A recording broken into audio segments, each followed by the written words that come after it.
Hello everybody, I want to show you with this video how to insert the SIM card at the Huawei Enjoy 7S. What we need is next to the phone the pin. It is this one here in the box.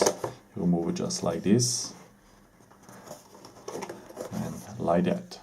Okay, now you have the pin, otherwise you could use also a paper clip if you don't have the pin. Right, the edge of the paper clip.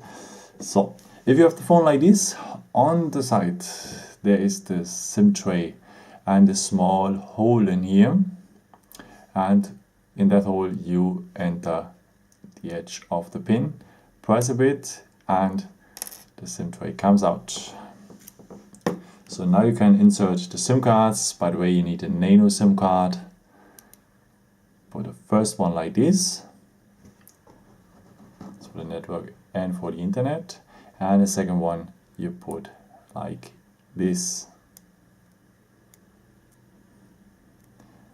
You can also use just the first one, but in case you have the dual SIM version, you can enter also two SIM cards. Missing corner, and the contacts are below.